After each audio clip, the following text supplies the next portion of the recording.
Pioneros de Internet. Steve Jobs. ¿Cómo cambió el mundo? Hi, I'm Steve Jobs. Lo creáis o no, Steve Jobs no inventó nada. No era ingeniero, ni un genio de los ordenadores, ni científico. Sin embargo, sin él, nunca habríamos conocido el Macintosh o el iMac. Nadie habría escuchado música en un iPod, ni habría llamado usando un iPhone. Y por supuesto, nadie habría navegado en un iPad. Jobs no diseñó sus productos, pero mucho antes que nadie, entendió que cambiarían nuestras vidas. Take a look at the screen, and I can move the screen with just a touch. Coolest thing about iPod is that your entire music library fits in your pocket. A phone and an internet communicator. This is one device, and we are calling it iPhone. And here we are, right at the New York Times. You can see how fast it is.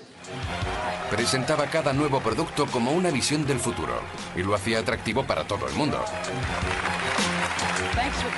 Era un visionario, un carismático jefe y tenía excelentes habilidades comunicativas. Pero también era autoritario, despiadado y un megalómano. Steve Jobs se ve a sí mismo como uno de los grandes líderes mundiales, culturales o políticos de nuestro tiempo. Hay muy pocas personas especiales en el mundo, Shakespeare, Newton y algunos otros, y él se consideraba uno de ellos. Se notaba en su forma de hablar. El resto eran hormigas y no significaban nada. ¿Y cómo este autodidacta con un sentido tan desarrollado de la autoestima llegó a crear una de las compañías más grandes de su tiempo? La vida de Steve Jobs es sobre todo la historia de un hombre que quería dominar el mundo a través de la tecnología de la información. Un mundo cruel, sin tabúes.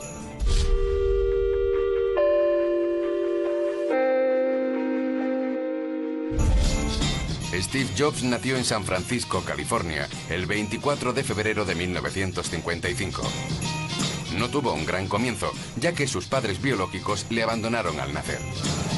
Su madre, una estudiante soltera, y su padre, un joven profesor de origen sirio, no pudieron hacerse cargo de él y fue adoptado por Paul y Clara Jobs, una pareja estadounidense que nunca tuvo oportunidad de estudiar.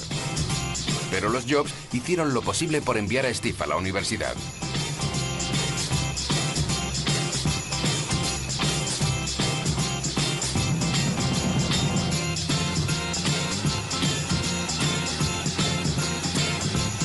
El joven Steve creció con sus padres adoptivos en el sur de San Francisco, en esta pequeña casa de las afueras, en el corazón de un valle lleno de manzanos, que no tardaría en conocerse como Silicon Valley.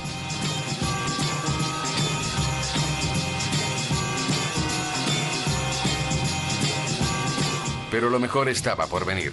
En aquel momento la informática seguía en sus primeras etapas de desarrollo. Y aunque Steve no era un gran alumno, se interesaba especialmente por la electrónica. Aún así, el chico no era ningún genio.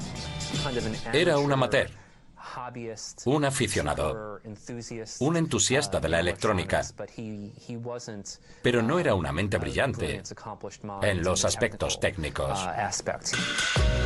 Puede que Steve Jobs no fuera un genio, al menos en sus comienzos, pero tenía los amigos adecuados, sobre todo uno, su vecino Steve Wozniak, 5 años mayor que él. Ambos compartían una gran pasión por la electrónica, pero con una diferencia. Steve Wozniak era realmente un niño prodigio. Encontramos a Steve Wozniak, el ex cómplice de Jobs, en su casa del acogedor Distrito de los Gatos, en California. Ahí vienen. Recuerda cómo de joven pasaba horas ideando todo tipo de sistemas electrónicos y no se les daba nada mal. Oh, mira quién viene también. Yo era excelente. Con los años desarrollé ideas que tenía en la mente, formas de combinar chips que... Cuesta creer cómo lo hice. No podía contárselo a nadie. No podía dejar que otra persona desarrollara mis ideas. Lo conseguí porque me esforcé durante años por mejorar y mejorar mis trabajos, sin leer ningún libro sobre el tema. Los antiguos logros de Steve Wozniak aún le sorprenden, por una buena razón. Siempre fue muy avanzado, un genio incluso. Leía a la edad de 3 años y a los 7 fabricó su propia radio. A los 13 años tenía grandes conocimientos sobre electrónica. A lo largo de su adolescencia creó un invento tras otro. El más destacado, la caja azul, el primer teléfono desde el que se podían realizar llamadas a todo el mundo de forma gratuita.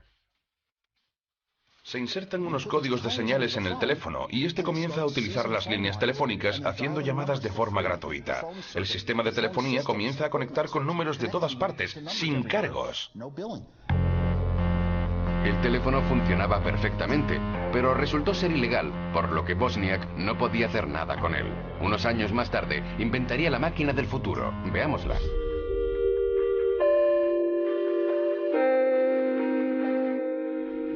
Esta caja de madera hecha con los materiales que Wozniak tenía a mano. Parecía un juguete y, sin embargo, es el primer ordenador personal de la historia. A pesar de su apariencia, es absolutamente revolucionario.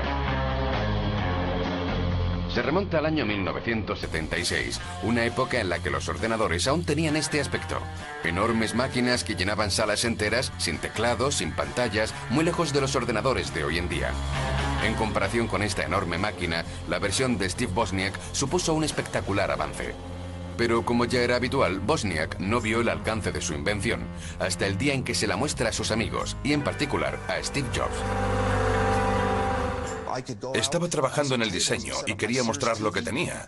Configuré mi televisor y mi ordenador sobre una mesa. Todo el que lo veía se quedaba asombrado. Tenía muy pocos chips. En una pequeña placa estaba todo el ordenador. Para Steve Jobs, la máquina es una revelación. A partir de ese momento tiene una sola cosa en mente: comercializar el ordenador. Steve Wozniak recuerda la determinación absoluta de su joven amigo de 21 años. Cuando Steve Jobs dijo, vamos a comercializarlo, nadie pensó en hacerlo. Yo le respondí, tal vez nos recuperemos el dinero, y me dijo, no pasa nada, crearemos nuestra propia empresa. Steve Jobs ya ha pensado en el pequeño detalle que marcará la diferencia.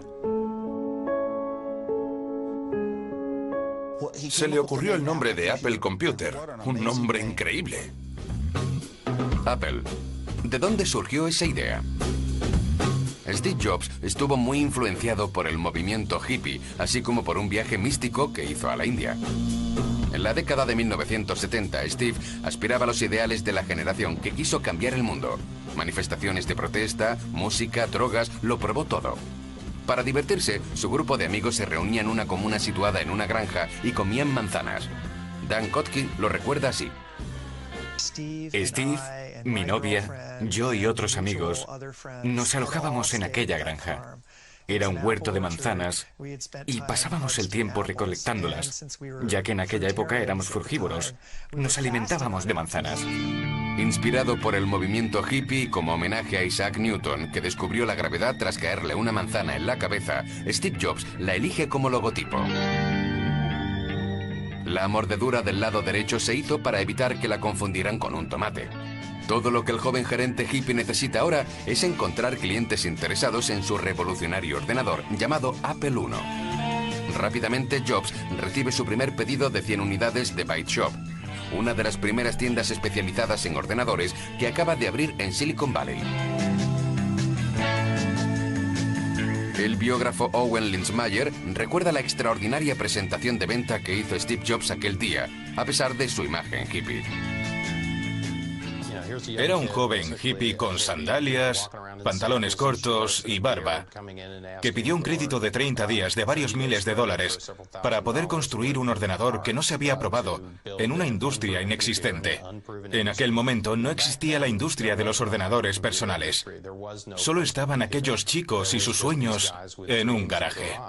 Cuando Steve anuncia su primera venta a su socio, Wozniak no puede creerlo. Sobre todo porque aún no habían fabricado un solo ordenador. Consiguió un pedido de ordenadores fabricados por $500 cada uno. 100 ordenadores eran $50.000, el doble de mi salario anual en Hewlett Packard. Era una cifra grande, fue un shock financiero.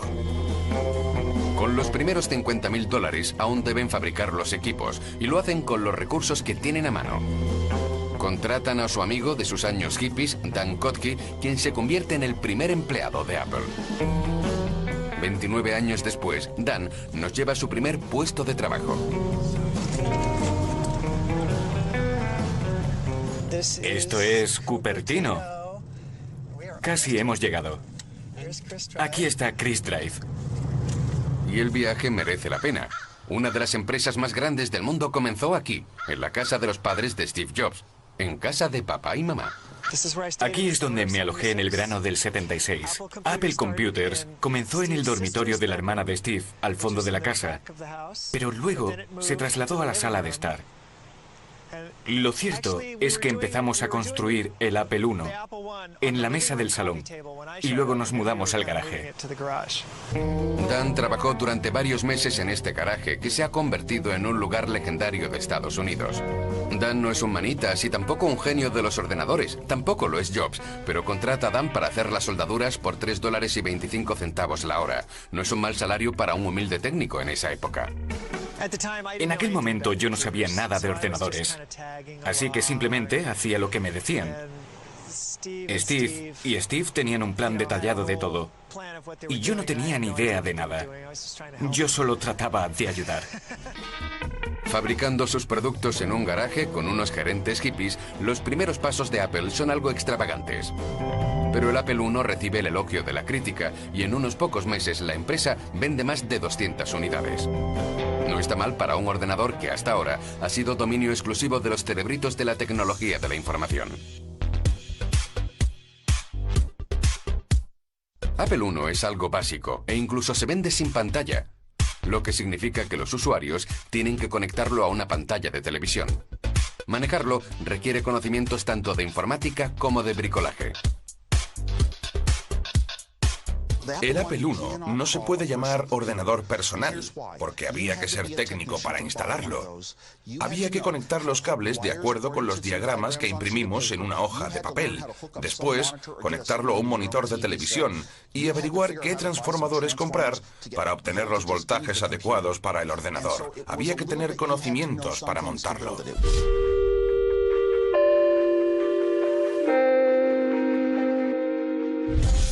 Steve Jobs no tarda en darse cuenta de que una clientela restringida a expertos o entendidos en informática no es suficiente.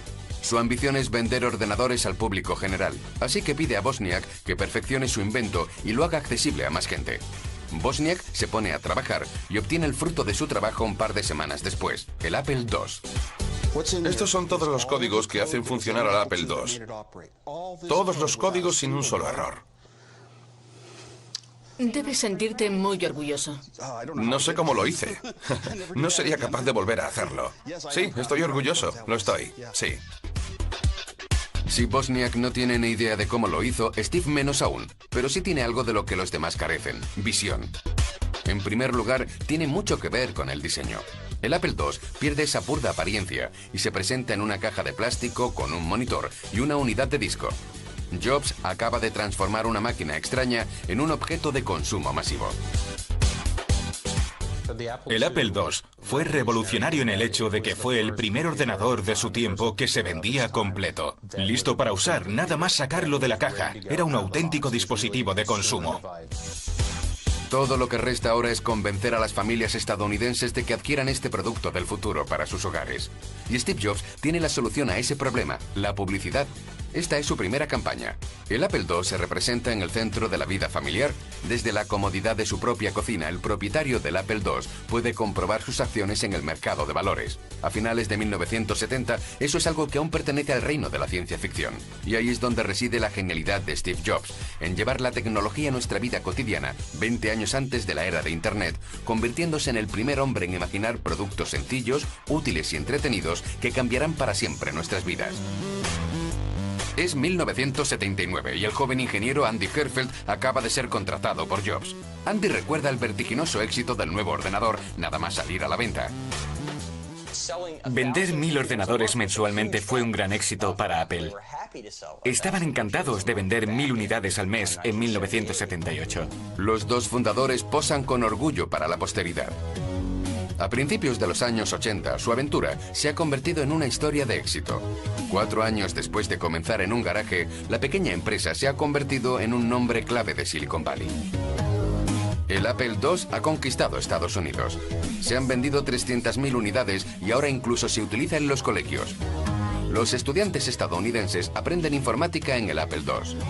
A finales de la década de los 80, la joven compañía cotiza en bolsa y abre sus puertas al mercado. Se venden casi 5 millones de acciones de Apple en pocos minutos y el valor de la compañía sube un 32% el primer día. Ambos jóvenes se convierten en millonarios de la noche a la mañana. Jobs tiene 25 años y Wozniak 30. Su activo conjunto es de 300 millones de dólares. Sus estilos de vida mejoran en consecuencia. Este es el Porsche de Wozniak con su matrícula de Apple II. Jamás tuve mi propia casa. Nunca tenía suficiente dinero y pensaba que jamás lo tendría para poder irme de vacaciones a Hawái. Y de repente lo tuve todo. Así que sí, fue una sensación fantástica. Pero poco a poco, el genial inventor se retira de la empresa para dedicarse a sus pasiones, improvisar inventos extraños o incluso organizar grandes conciertos de música folk. Es más, tener a Steve Jobs como socio no es fácil. Nunca tiene suficiente. Quiere controlarlo todo, absolutamente todo. Para Jobs, la aventura apenas comenzaba.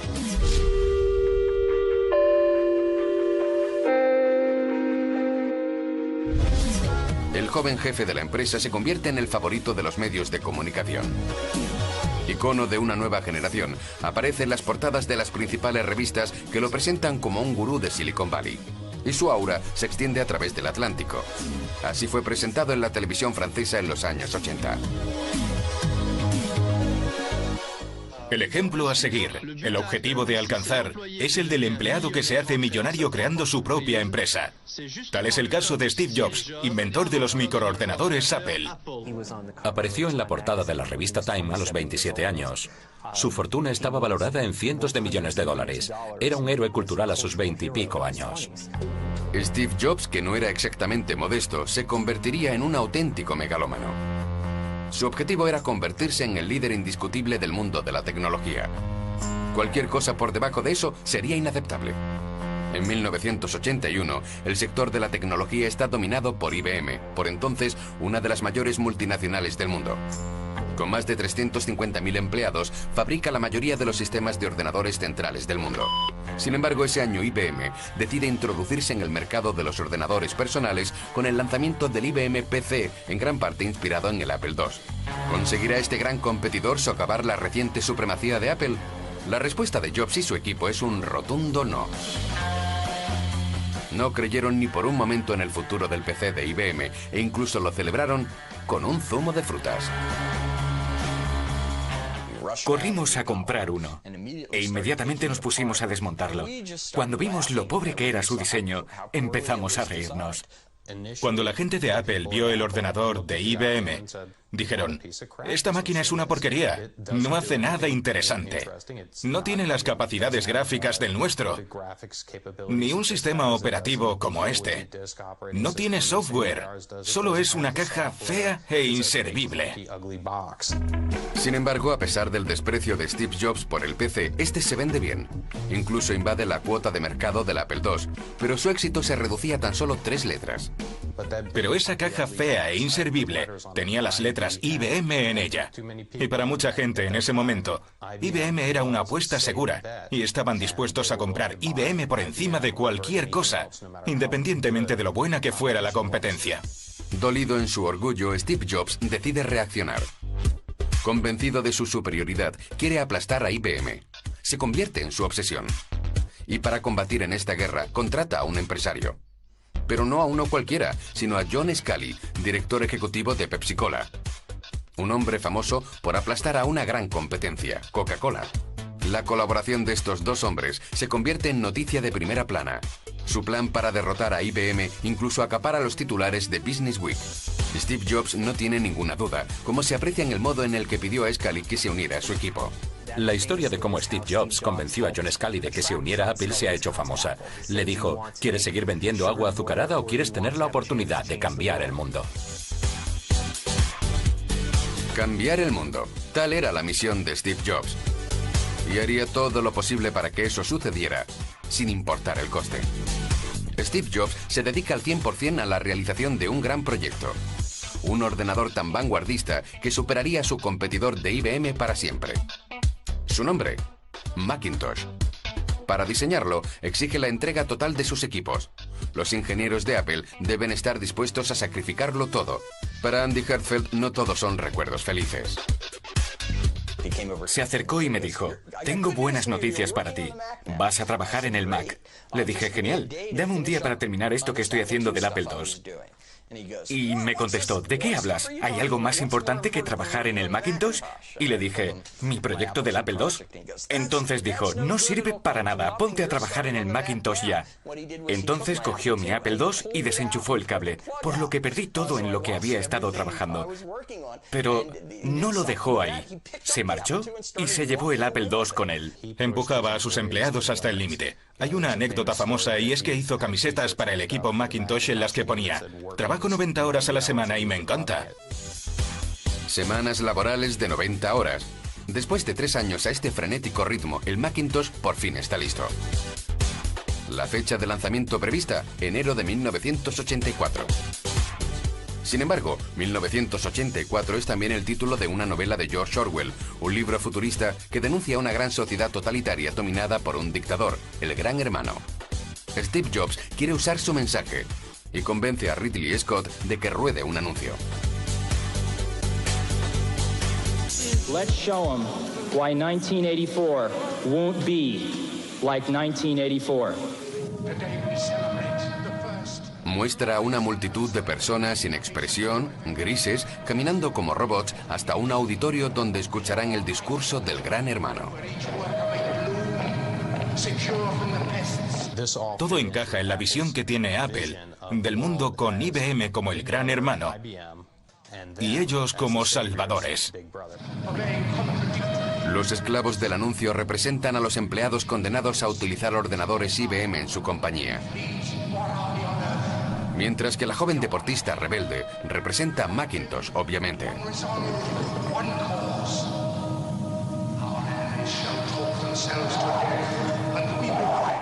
Iban a liberar a las personas de la opresión de las computadoras centrales, el aburrimiento y la compañía. Apple iba a salvarlos a todos.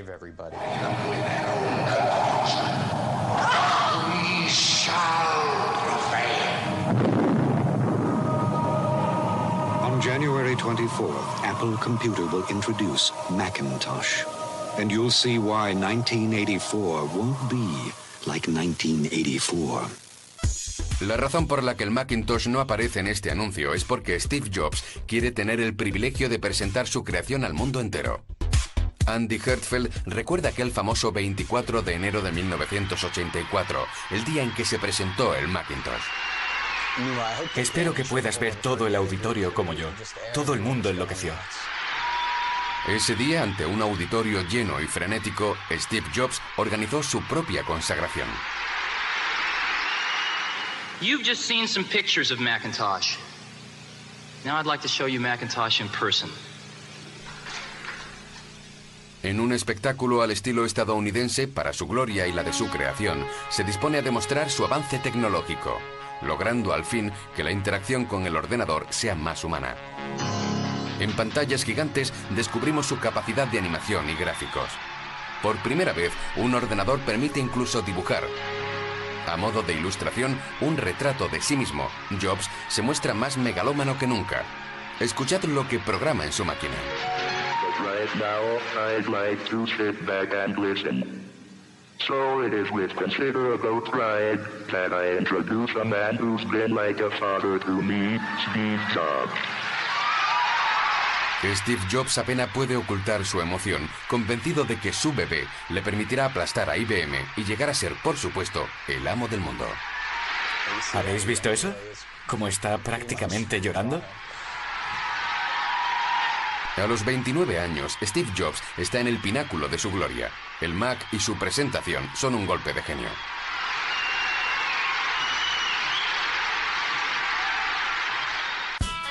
Él no es ni inventor ni su ingeniero, y sin embargo, el Mac es su criatura, el primer ordenador personal de la historia. La prensa es unánime, es una revolución, y en cuestión de ventas es un golpe de gracia. A pesar de su elevado precio, el Macintosh triunfa, $2.500, el doble que un ordenador IBM. El Macintosh fue un éxito fenomenal desde el principio. Resultaba increíblemente atractivo para un determinado grupo de personas que aún no habían encontrado el equipo perfecto para ellos, o como Apple solía decir, para el resto de nosotros. Lo que distingue al Mac de todos sus rivales es su extrema facilidad de uso. Hasta un niño podía usarlo. Todo gracias a avances revolucionarios como el ratón. El ratón en esta forma era totalmente novedoso. Al igual que los iconos, los menús y las ventanas, que aparecen aquí en una pantalla de ordenador por primera vez. Lo que hace que todo sea posible es el cerebro del Macintosh, su sistema operativo. Va 10 años por delante de sus competidores. Steve Jobs está convencido de que ha alcanzado la cumbre, solo y sin rivales. Sin embargo, había un problema. Cegado por su combate con el gigante IBM, no vio que otra amenaza acechaba.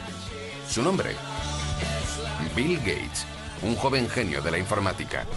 Tiene 29 años, la misma edad que Steve Jobs, y al igual que él, también creó su propia empresa muy joven, Microsoft. Sin embargo, en 1984, el año de la explosión de Apple, seguía siendo una pequeña empresa. Microsoft no era la gran empresa que todos conocemos hoy en día. No existía este monopolio gigante. Era mucho más pequeña que Apple en aquel momento. A diferencia de Apple, Microsoft no fabrica ordenadores, solo aplicaciones. También crea su propio sistema operativo.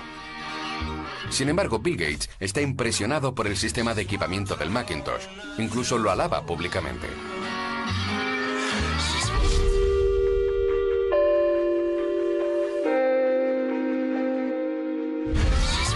Well, to create a new standard, it takes something that's not just a little bit different. It takes something that's really new and really captures people's imagination. And the Macintosh, of all the machines I've ever seen, is the only one that meets that standard. Nadie sospecha que Bill Gates tiene un proyecto en mente: descubrir el secreto del Macintosh. Bajo su propia marca, quiere crear un sistema igual de avanzado, con la inconfesa intención de venderlo a los rivales de Apple. ¿Pero cómo lo hace? Desde hacía algún tiempo, Bill Gates había estado trabajando para Apple, proporcionándoles software. En ese momento, los ingenieros del grupo no veían necesidad de ser cautelosos con este pequeño proveedor. Algo que aprovecharía averiguando discretamente todo lo posible sobre el sistema Macintosh. Recuerdo muy claramente la primera vez que mostramos el Macintosh a Bill Gates. Ahora suena como si le hubiésemos mostrado su propio futuro. Pero pasó un tiempo antes de que Apple lo descubriera, a pesar de que Bill Gates se mostraba cada vez más curioso. Todo lo referente al Macintosh le fascinaba. Hacía muchas preguntas, demasiadas preguntas, hasta el punto de que Steve Jobs le sorprendió en una discusión con Andy. Estaba a punto de decir, podrías crearlo incluso partiendo de un Apple II. Cuando Steve escuchó lo que estaba a punto de revelar, gritó: ¡Calla! Él pensó que no le había entendido y volvió a gritar mucho más alto: ¡Calla! Y todo el mundo miró como diciendo, vale, mensaje recibido. Steve Jobs tenía motivos para preocuparse, pero ya era demasiado tarde. La bomba estalló un par de meses después, cuando la tecnología de los PCs, milagrosamente, se equiparó a la de los Macintosh. Habían incorporado un menú desplegable y un ratón, todo gracias a un nuevo programa de Microsoft. Bill Gates acababa de lanzar su propio sistema operativo, Windows, inspirado directamente en el cerebro del Macintosh. Cuando Steve supo lo de Windows, dijo algo así como, yo estaba presente, y añadió, quiero a Bill Gates en este despacho antes de que se ponga el sol. Necesitaba enfrentarse a él. Pero cuando después se reunieron, Steve se enfrentó a Bill Gates y le dijo, dijiste que no estabas copiando el Mac, y lo has hecho. Nos has traicionado. ¿Cómo podemos seguir trabajando contigo y confiando en ti? En algunas situaciones, era difícil defenderse de su enfado. Podía ser muy persuasivo y contundente. Pero recuerdo que me sentí muy impresionado al ver que Bill Gates no cedía un centímetro y que se justificaba. Bill Gates lo había logrado. Windows no tardaría en ser parte integrante de la mayoría de los ordenadores del planeta, a un precio que no dejaba margen a la competencia. Para Apple fue un desastre. Las ventas del Macintosh cayeron en picado en cuestión de semanas. Y la suerte de Steve Jobs comenzó a desvanecerse. De repente, por primera vez en su carrera, comenzaron a preocuparse por lo que le pasaría a la empresa si la gente no compraba el Mac. Para superar la crisis, John Sculley, ¿le recuerdan? El tipo al que Steve Jobs contrató 2 años antes decidió adoptar una medida hasta ahora impensable: despedir al padre del Macintosh, fundador histórico de Apple. Para Steve Jobs fue una cruel decepción. Desterrado de su propia empresa a la edad de 30 años.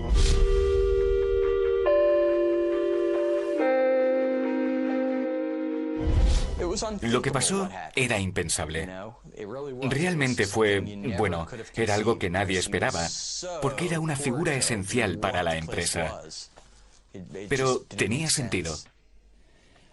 What had been the focus of my entire adult life was gone, and it was devastating. I really didn't know what to do for a few months.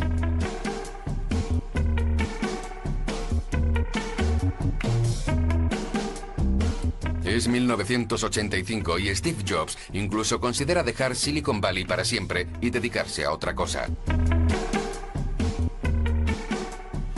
Pero es un luchador, un extraordinario emprendedor, y decide poner en marcha una nueva empresa de tecnología de la información llamada Next como una sucesión a Apple. Un año más tarde compra los estudios Pixar a George Lucas, que en ese momento era solo una pequeña compañía de efectos especiales. Pixar acabaría produciendo Toy Story, Buscando a Nemo y Los Increíbles, películas que revolucionarían el mundo de la animación. Una vez más, Jobs demostraba ser un visionario. Pasan los años y Steve continúa desarrollando nuevas tecnologías, aún con la loca esperanza de cambiar el mundo.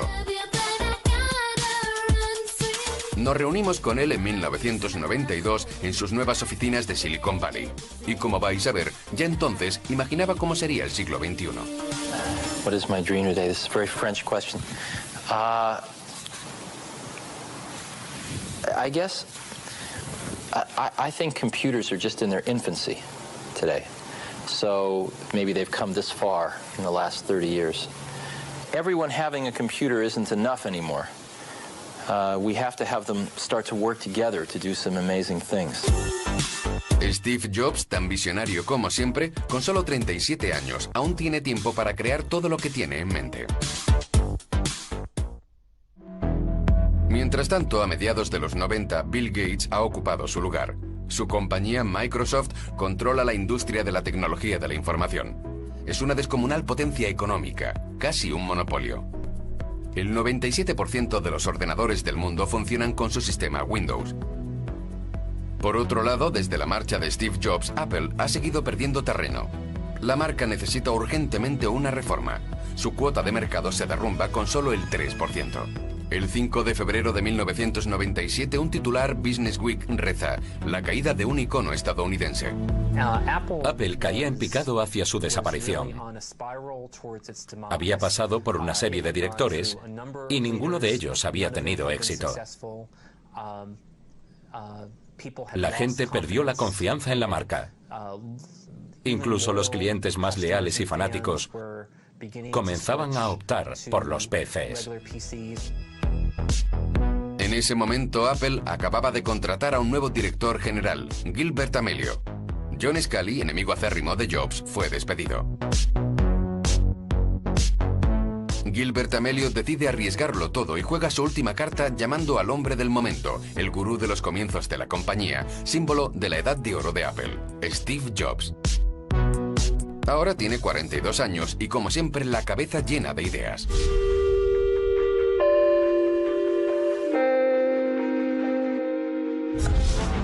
En agosto del 97, el fundador firma su regreso con un mega espectáculo digno de los viejos tiempos. Esperado como el Mesías por los fieles seguidores de la marca, Steve Jobs anuncia unas medidas de rescate para sacar a Apple del borde del abismo. Y comienza con un giro dramático de los acontecimientos. I'd like to announce one of our first partnerships today, a very, very meaningful one, and that is one with Microsoft. El público se queda atónito. I know.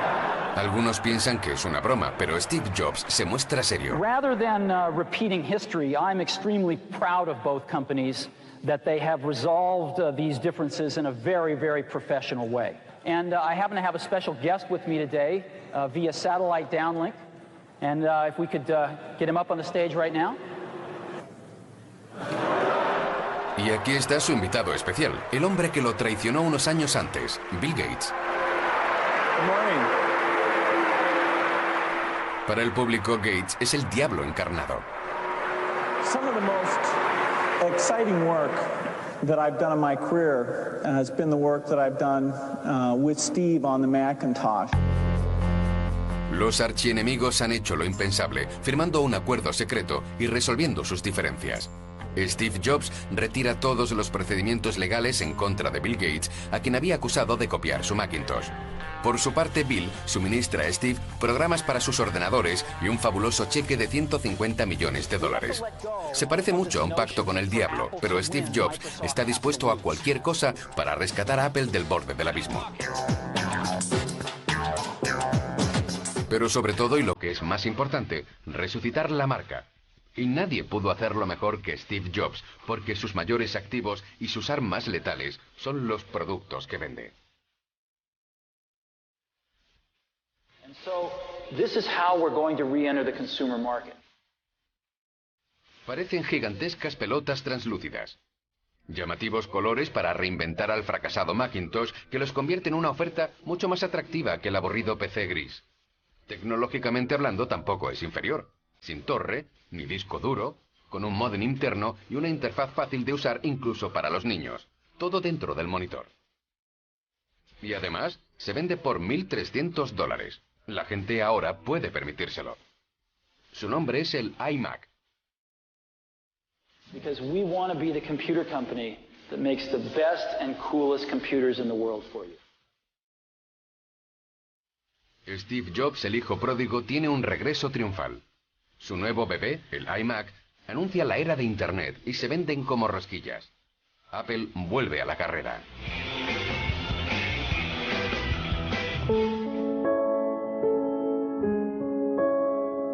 Pero las ideas de Steve Jobs van mucho más allá. Su increíble visión de futuro no se limita solo a los ordenadores.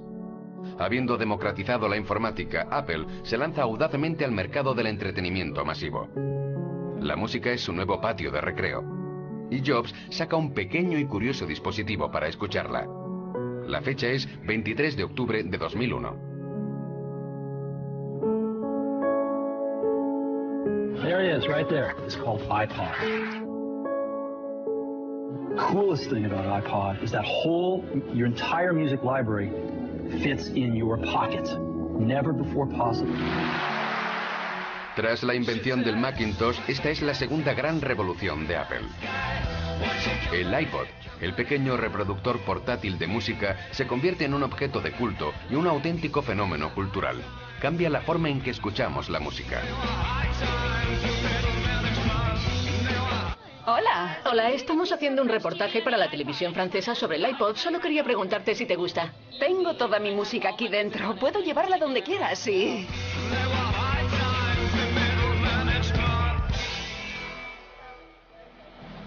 Es increíble. Es lo mejor que he visto nunca. ¿Qué te gusta? Me gusta todo de él.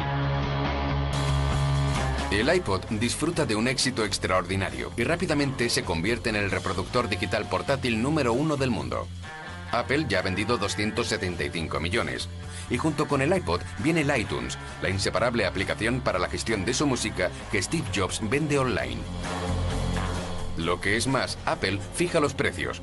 9,99 € el álbum y 99 céntimos la canción. La industria de la música está a sus pies, como explica Michel de Sousa, expresidente de un importante sello discográfico. La parte que no controlábamos era el precio de venta al público. Apple impuso su precio de 9,99 € para los álbumes y 99 céntimos por temas individuales. Como no podíamos hacer una oferta conjunta, Apple impuso su precio de 99 céntimos, que se ha convertido en referencia en el mercado actual. De hecho, todo el mundo ganaba, porque Apple transfería parte de sus ventas online a las compañías discográficas. una media de 60 céntimos por canción.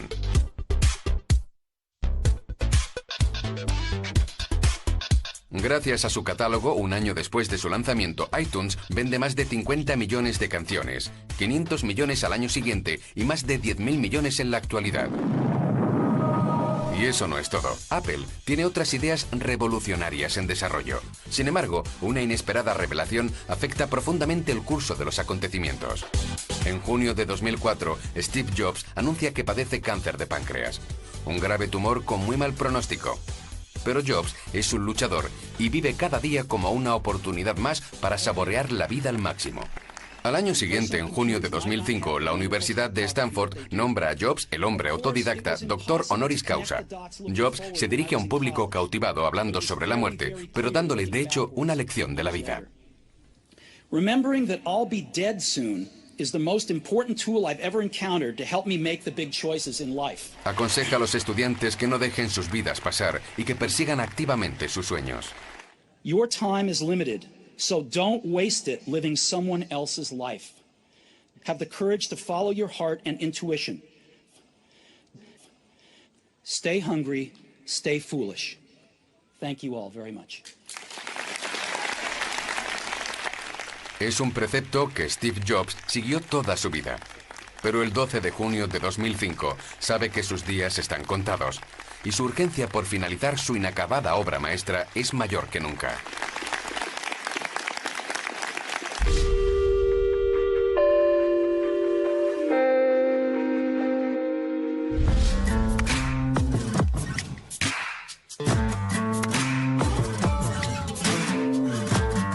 Tras los ordenadores y la música, llegó el teléfono. El 9 de enero de 2007, el mundo de la telefonía móvil sufrió una auténtica revolución. A phone and an internet communicator. This is one device, and we are calling it iPhone. En un espectáculo perfectamente coreografiado, Steve Jobs, como un mesías de los tiempos modernos, lanza su última maravilla con una sola ambición en mente: ser la referencia en la telefonía móvil. Y sobre todo, un evento con el poder de causar un gran revuelo. Tras su lanzamiento se desata la histeria. En todo el mundo, las mismas colas frente a las tiendas con clientes blandiendo su iPhone como un trofeo. El mundo de los teléfonos móviles nunca ha visto nada parecido. En 3 años, Apple vendería 75 millones de iPhones. Con renovada confianza, Steve Jobs aprovecha la oportunidad para renovar un viejo producto de Apple, una tableta de pantalla táctil comercializada durante su ausencia, que había sido un fracaso total. En 1993 puede que la idea fuera buena, pero no había sido formulada por el maestro, y eso marcaba la diferencia. El 27 de enero de 2010, Steve Jobs presenta su obra más ambiciosa hasta la fecha. Está muy débil debido a su enfermedad, pero tan emocionado como un niño con un juguete nuevo. Sin embargo, por primera vez, los especialistas se preguntan si Steve Jobs no ha cometido un error. Olivier Frigard vio esta presentación en directo por internet. Es periodista especializado en tecnología de la información y lleva años siguiendo la trayectoria de Apple. Pero ese día se muestra escéptico. Por una vez, Apple asumía un gran riesgo. Hasta ahora habían entrado en mercados ya existentes. Lanzaron el iPod, que en realidad es un Walkman. Y luego vino el iPhone. Pero en esa ocasión era algo nuevo. Un ordenador con forma de tableta y pantalla táctil. Había productos similares en el mercado, pero carecían del aura de Apple y no habían tenido éxito. Apple corría el riesgo de equivocarse. Es más, ¿dónde situarlo? Es un híbrido a medio camino entre un ordenador portátil y un teléfono móvil. Carece de puerto USB, de reproductor de DVD y de webcam. El iPad es desconcertante. Pero Steve Jobs no duda, nunca lo hace. Y al parecer con razón, ya que el iPad es un éxito rotundo. También es una mina de oro para la empresa, ya que aparte de sus funciones inherentes, el iPad es una gigantesca tienda online donde se pueden encontrar cientos de miles de aplicaciones de pago para descargar. Y por supuesto, de cada compra, Apple se lleva una parte. Sin embargo, lo más impresionante de todo es que gracias al iPad entramos en una nueva era de la tecnología de la información. Sin exagerar, todos sentimos que estábamos viviendo un momento crucial en la historia de la tecnología de la información.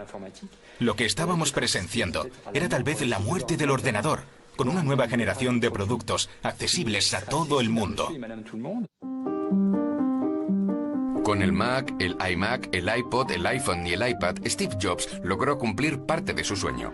Él, que había prometido hacer un ordenador tan fácil de usar como una tostadora, ganó su apuesta.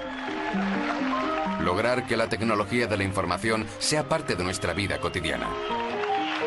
Esa fue su razón de vivir durante más de 30 años y, en cierto modo, logró cambiar el mundo. La historia estaba lejos de terminar, pero Steve Jobs tuvo que retirarse de la carrera.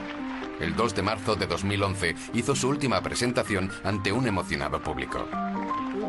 Y el 24 de agosto, agotado por su enfermedad, decidió apartarse a un lado y dimitir de su puesto como director ejecutivo de Apple. Después de enfrentarse a la muerte durante tanto tiempo, vivió cada día como si fuera el último. Y sin duda, fue ese el motivo de que durante sus últimos años al frente de Apple fuera tan creativo. El 5 de octubre de 2011, la muerte le dio finalmente alcance. Apple, una de las empresas más ricas del mundo, es ahora huérfana. We've got a great hands-on area, and I'd really encourage you, go get your hands on one of these things. You won't believe it. Thank you very much.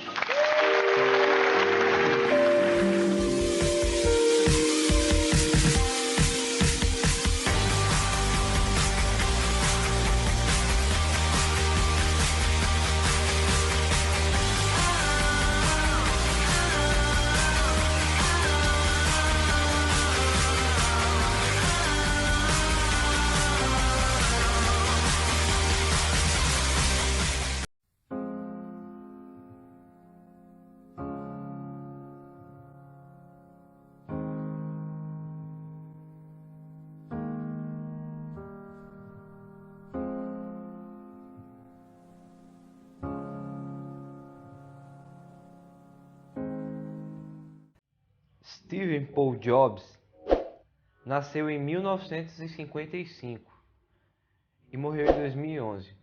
O cara foi criado no Vale de Santa Clara, onde que com a chegada das empresas de tecnologia seria chamado de Vale do Silício. Ele foi o cofundador e CEO da Apple. Com aproximadamente 12 anos de idade, Steve chegou a trabalhar na HP,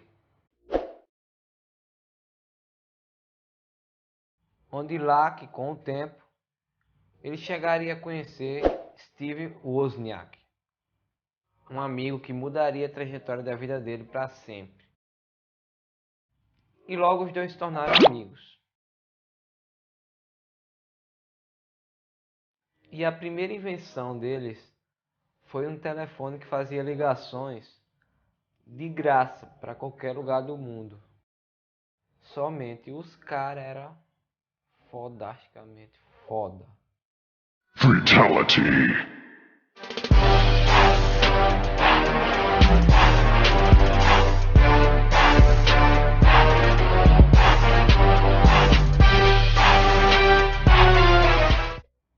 E eles fizeram esse telefone que ligava de graça para todo mundo.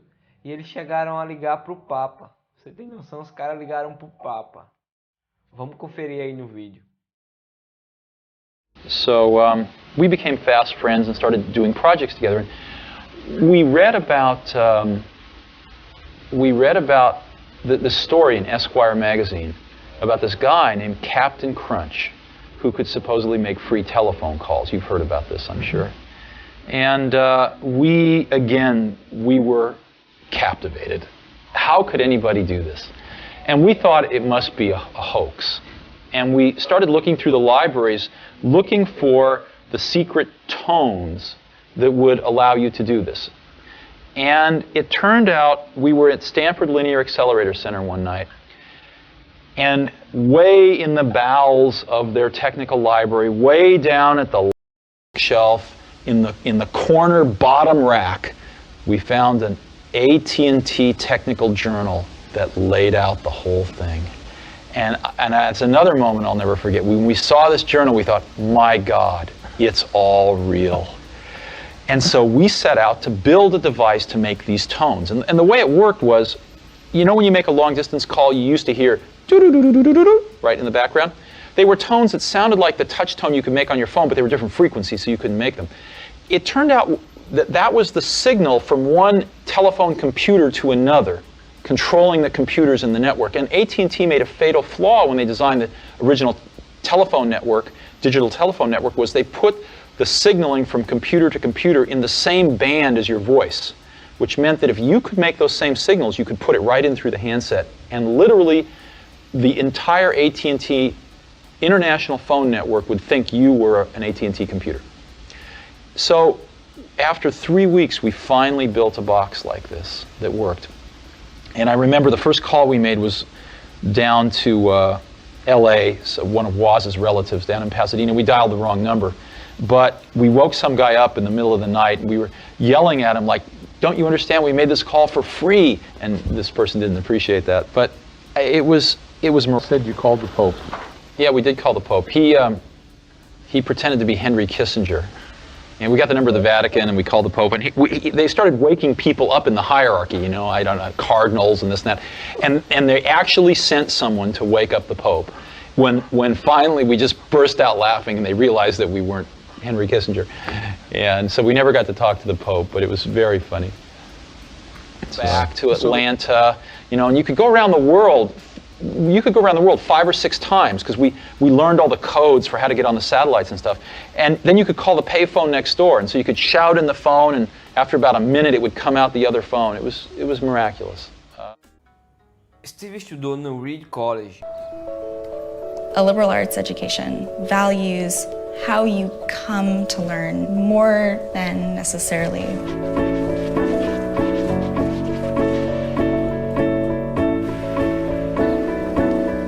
This isn't a place where people come if they're on campus. Mas ele só passou 6 meses lá até abandonar a universidade. Só que ele ainda continuou um tempo lá acompanhando as aulas que interessavam a ele. Após abandonar a faculdade, ele foi para a Índia, onde ele experimentou LSD. Depois da Reed College, ele voltou para o Vale do Silício e junto com Wozniak, daí em diante foi um sucesso atrás do outro. Apple II, Macintosh, iMac, iPod, MacBook, iPhone, iPad, só produtos revolucionários. A Apple só criou produtos revolucionários e revolucionou diversas indústrias. O cara tem vários livros publicados sobre ele.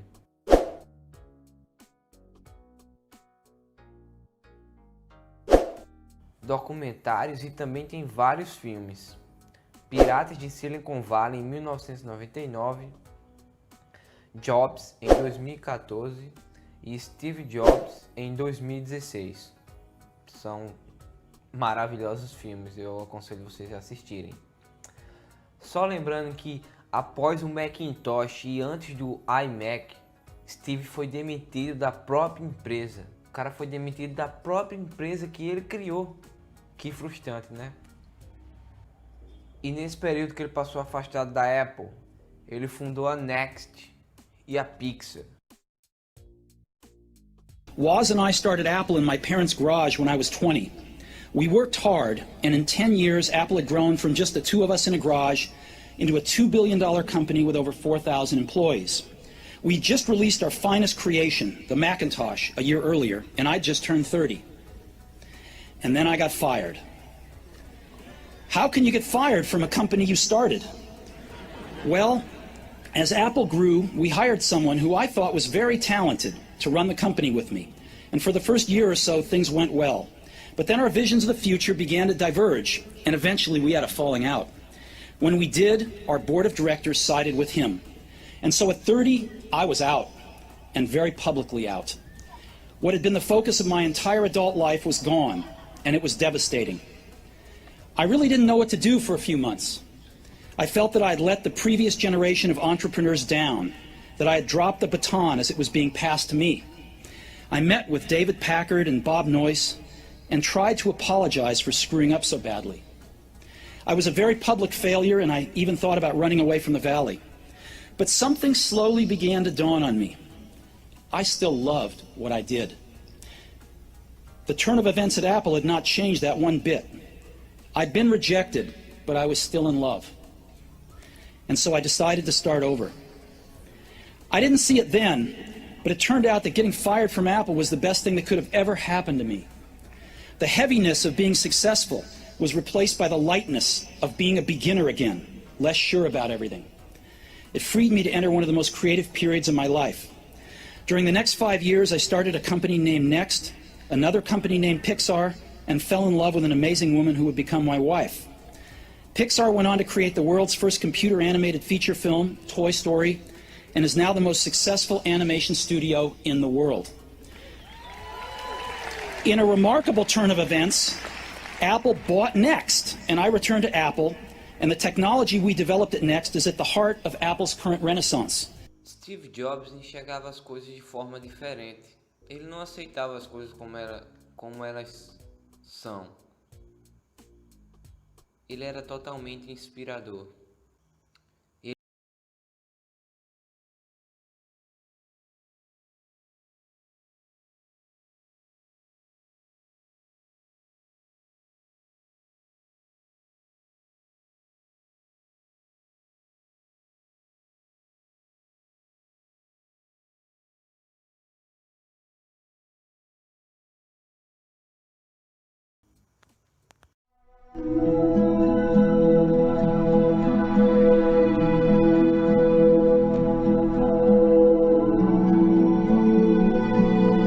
Isto é para os loucos, os desajustados, os rebeldes, os criadores de caso, os que são peças redondas nos buracos quadrados, os que veem as coisas de forma diferente. Eles não gostam de regras, e eles não têm nenhum respeito pelo status quo. Você pode citá-los, discordá-los, glorificá-los ou difamá-los. A única coisa que você não pode fazer é ignorá-los. Porque eles mudam as coisas, eles inventam, eles imaginam, eles curam, eles exploram, eles criam, eles inspiram, eles empurram a raça humana para frente. Talvez eles tenham que ser loucos. Como você pode olhar para uma tela em branco e ver uma obra de arte? Ou sentar em silêncio e ouvir uma música jamais composta? Ou olhar para um planeta vermelho e ver um laboratório sobre rodas? Enquanto alguns os veem como loucos, nós vemos gênios. Porque as pessoas que são loucas o suficiente para achar que podem mudar o mundo são as que de fato mudam.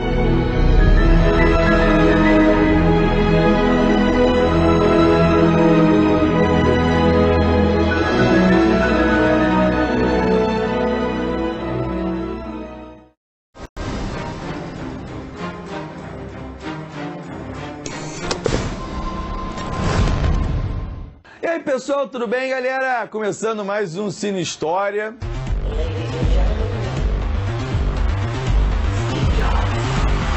O filme de hoje é sobre a modernidade. O filme de hoje é sobre a tecnologia. Vamos falar sobre Steve Jobs. O filme chama-se Steve Jobs. E a história é sobre Steve Jobs, que conta a história de Steve Jobs.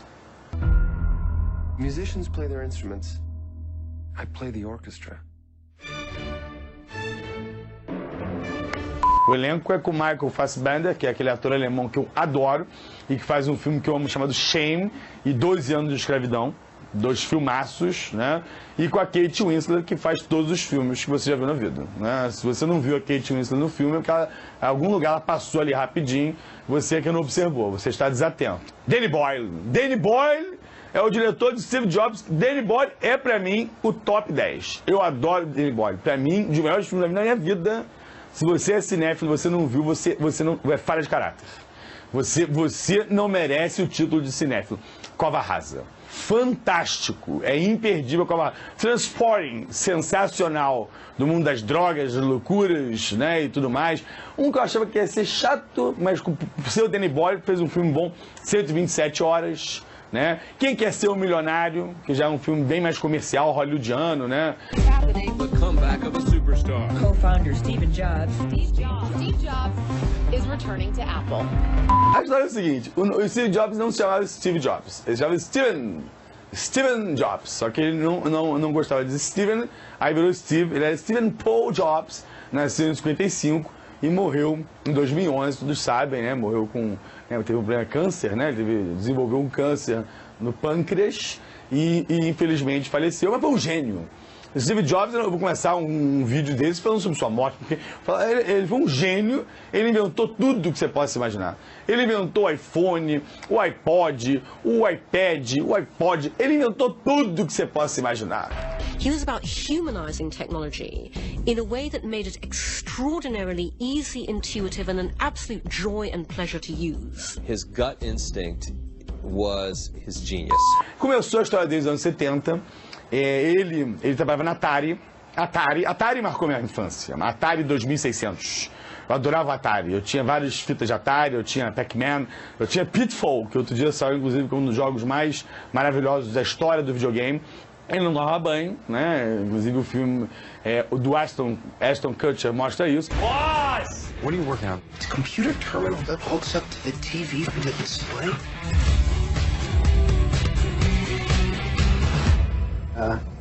Steve? Wow. E aí ele, junto com o Steven Wozniak, né, o seu grande parceiro, resolvem então fundar uma empresa, e essa empresa é fundada em 76. The name Apple, the friendly shape, the friendly advertising we did, as Steve was a genius at marketing, that it helped bring this whole category of device to the world. Aí, na década de 80, eles criam a sua primeira grande invenção da Apple, foi o Macintosh, né? O Macintosh, que é um computador pessoal. Já tinham criado um da Apple antes, mas o Macintosh foi uma revolução. Introducing Macintosh. It does all the things you'd expect a business computer to do. It does a lot of things you wouldn't expect a business computer to do. And it does some things no other business computer has ever done before. Of course, to do all this, you will have to learn to do this. Macintosh, the computer for the rest of us. Inclusive, uma história muito legal é que o comercial do lançamento do Macintosh foi no intervalo do Super Bowl. Eu não consigo falar Super Bowl, é Super Bowl, mas todo mundo fala Super Bowl. Então, o lançamento do Super Bowl foi o Super Bowl 18. Você sabe que é o comercial mais caro do mundo.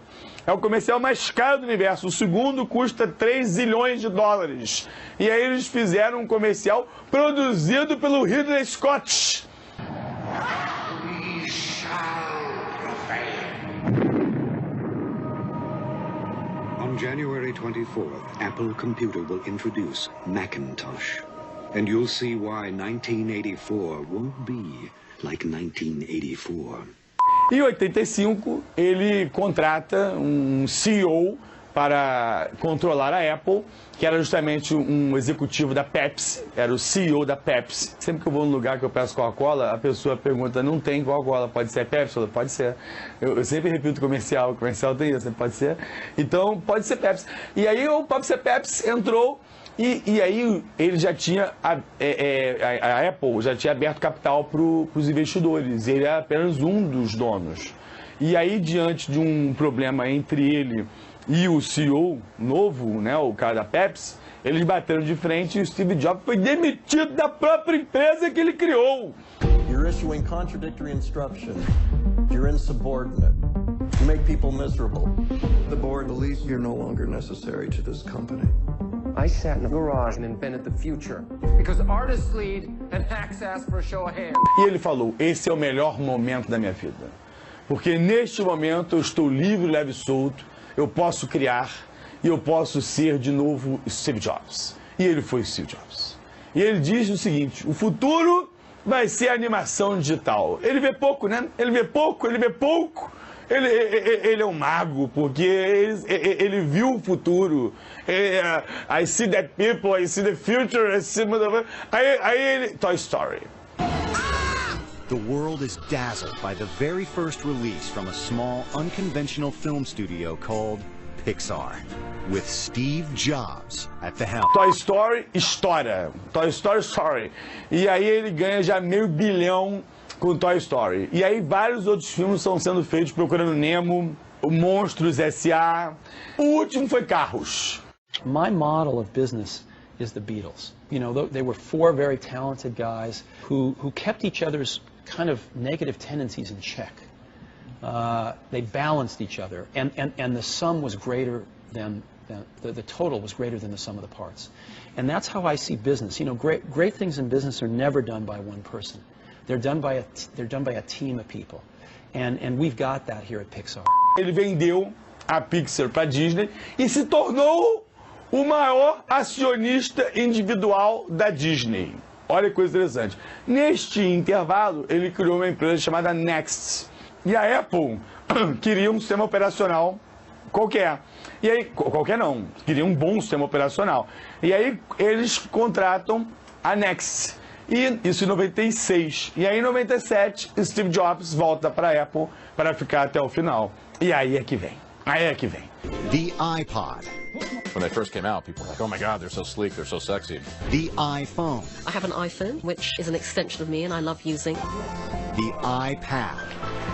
People didn't know they wanted it or needed it, and it turns out they did. Lança todos esses aí da vida e ele é um cara que tinha uma oratória incrível, né? Um vendedor como ninguém. Porque, assim, eu tô falando do lado genial dele. A gente sabe que na vida pessoal, o Steve Jobs tinha seus problemas, né? Por exemplo, durante muitos anos não reconheceu a paternidade da filha. Your Apple stock is worth $441 million, and your daughter and her mother are on welfare. She's not my daughter! You must be able to see that she looks like you. Ele é tão meticuloso, ele é tão detalhista, que numa madrugada ele acordou para reclamar que num aparelho que vinha escrito Google, do iPhone, o amarelo não estava na tonalidade que ele queria, do O do Google, entendeu? Então ele é desse tipo, completamente minucioso, meticuloso, né? E mais do que isso, né? Aí o lado um pouco negativo. Dizem que era uma figura irracível, porque ele exigia a genialidade dos outros que ele tinha. E é difícil, né? Muitas vezes o gênio exige do seu colega ou do seu empregado, né, o mesmo nível de inteligência e que é impossível de conseguir. It's a system error. Fix it. Fix it? Yeah. We're not a pit crew at Daytona. This can't be fixed in seconds. You didn't have seconds. You had 3 weeks. The universe was created in a third of that time. Well, someday you'll have to tell us how you did it. Ele, inclusive, sempre usava o discurso dele em 3 fases. Ele dizia que era a regra dos 3. Que para você apresentar em público era sempre bom dividir o discurso em 3 partes. E aí, antes de gravar o Cine História, eu fui ver o discurso dele na formatura dos alunos de Stanford, nos Estados Unidos, e ele falou exatamente isso: vou dividir meu discurso em 3 partes. Ou seja, de fato, ele fazia isso. Truth be told, I never graduated from college, and this is the closest I've ever gotten to a college graduation. Infelizmente, Steve Jobs morreu, né, ele é budista, ele tinha essa coisa de não gostar de remédios químicos e tal, essa coisa da farmácia, né, e ele resolveu não se tratar do tumor que ele tinha.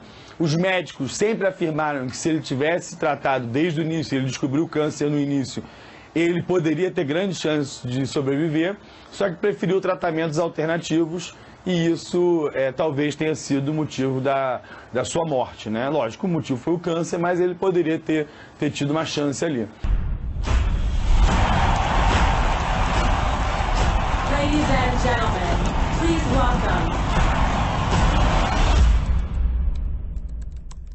Assistam o filme Steve Jobs e assistam também o programa Cine História, que tem aqui, inscreva-se por favor, e quem for aluno do Pense, uma promoção, uma inscrição, 1 ponto na média. Se você não é aluno do Pense, ganha 1 ponto na média da vida. Eu vou dar 1 ponto pra você na vida, tá legal? Continuem votando, escolhendo os filmes que eles estão entrando na lista.